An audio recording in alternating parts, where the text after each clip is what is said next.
If you're a One Direction fan, this is your sign to write your thesis about One Direction.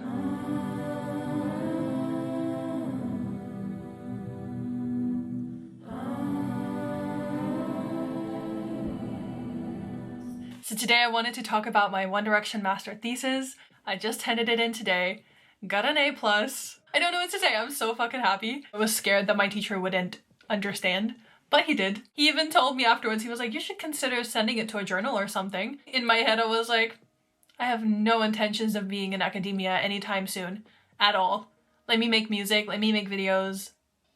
In peace. This video does not come out of nowhere. If you've seen this picture floating around the interwebs, about 2 months ago, that was me. My examiner, supervisor, they're like, the data analysis was so good. And that's why you get the good grades. And I know that my data analysis was only good because my data collection was good. And my data collection was only good because you fucking came through for me. 1,500 of you came through in 48 hours. 800 of you finished the survey, which I get. Turned out to be a little bit of a liar because the picture said 5-ish minutes because that's what I thought it would take. But looking back, statistically the average was 12 minutes and I felt like I had the duty to now share my results. So today I have this presentation for you. So let's get into my One Direction Master Thesis, which is called All These Little Things: The Value of Free Fandom Activities in the One Direction Fandom and Their Links to Fan Types and Psychological Motivations. Did you see what I did there with the title?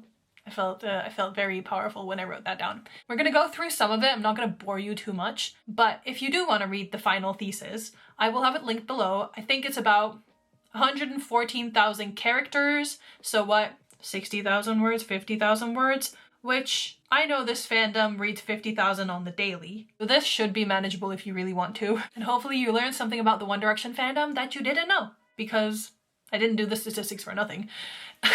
The One Direction fandom obviously chosen because it's so loyal, also love to be a part of it, understand it. I felt like it would be fun to write about. Objectively, this fandom is also interesting because it's still active after the band hiatus, or what do you call it, took a break. There's still content made about the band on the daily, and also people still listen to their music a lot. So that's why I decided to focus on it. The research area of fandoms in general, highly recommend researching it because it's very under-researched. So there's so many research gaps, you can just fucking go wild. And the research that does exist currently is very much conceptual or very qualitative. So there's definitely a gap in quantitative research in this area, which is what my thesis contributes with. In general, literature review-y, what makes fandoms unique? First of all, one can distinguish between brand communities and fandoms. Brand communities are much more tiered, so it's like a point system, and it's also very much more utilitarian. It's like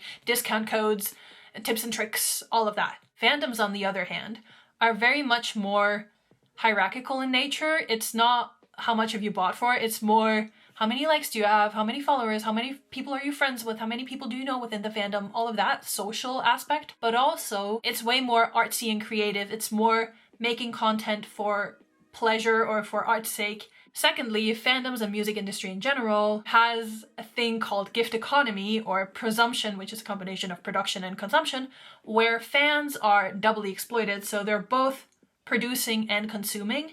And this gift economy is the creation of free products or services or videos. Think fan art, fan fiction, all of that is created by fans for free, just because.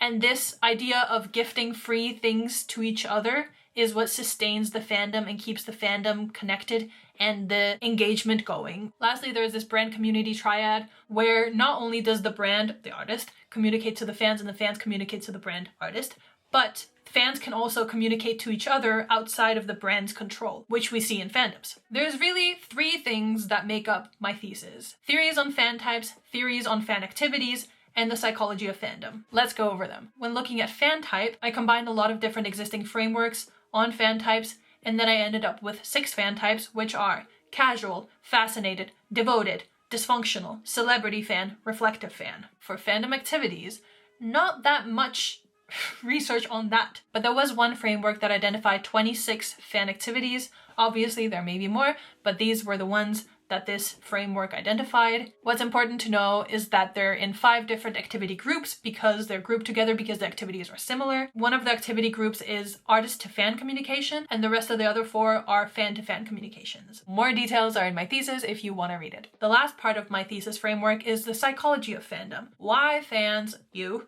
like fandoms. I investigated 5 emotions. So, reward system, social belonging, parasocial relationships, identity, and hierarchy. Reward system is it makes you feel good. It's kind of what makes fandoms addictive, or some would call it cult-ish. Then we have social belonging, which is feeling like a part of a group, part of something bigger. It's kind of these family-like ties that fans have with each other. The parasocial relationships, which is feeling like you know the celebrities and the celebrity or the artist is your friend. Then we have identity. It's like you being a fan is your identity, and you often say it to people outside of fandoms and use it to identify who you are. And then lastly, there's hierarchy. Does consuming these activities make you feel like a better fan? So with that, here's my framework. Basically, main research question. What are the most valued free fandom activities in the One Direction music fandom? There are 26 activities. Can we in some way measure their value and compare them to each other so we get a list of the most to least value? Then, do these valuations differ depending on what type of fan you are? Second sub-question. Can the psychological motivations, the 5 that I just went over, be linked to the utility of the activity or the value of the activity? Methods-wise, I am not gonna go into too much depth. Basically, I used something called best-worst scaling, where if you took the survey, you know, I gave you 3 activities and then I made you choose the best and the worst activity. And then I asked you 9 more times with different sets of activities. All randomized, of course, and that, along with some like coding and some analysis, gave me the utilities at the end. Then I also used those utilities with regression analyses to answer the 2 sub-questions. Blah, blah, blah, blah, blah, blah, blah. Now let's get into the results. Maybe you learn something new. First of all, let's talk sample. We had primarily the gals and the non-binary pals, and a handful of boys, but mainly girls. And then I also asked you guys to self-select the fans, but as you can see, we had not an equal distribution of people. The casual fans and the celebrity fans were not as represented as all of the other ones. I kind of understand it. There's not that many celebrities in real life, so the fact that I got 10 celebrity fans to somehow answer the survey, thank you. The casual fans, maybe they're just not invested enough to want to spend 12 minutes on a survey about One Direction. I honestly get it. It's fine. Let's continue. The age was very interesting because 20%, regardless of fan type, were above 30. Round of applause for the mature mothers, grandmothers who took this survey. Thank you so much. But the average was about 17 years old. On average, the amount of years people spent in the fandom was about 7, which, according to my calculations, is shorter than the hiatus. On average, fans also spend $50 to $150 a year on fandom stuff. And specifically the celebrity fans spend a lot of fucking money. My guess is that it's because they make content with it that they invest in buying things. Now let's get into the findings, which you have all been waiting for, I'm sure. Main research question. What are the most valued free activities in the One Direction music fandom? As you can see in this nice color-coded column chart, the blue, which are the artist-to-fan activities, are by far the most valued. Specifically, the songs from One Direction themselves. No surprise, it's a music fandom. By the way, this graph doesn't mean that the things on the bottom makes you sad just because it's a negative utility.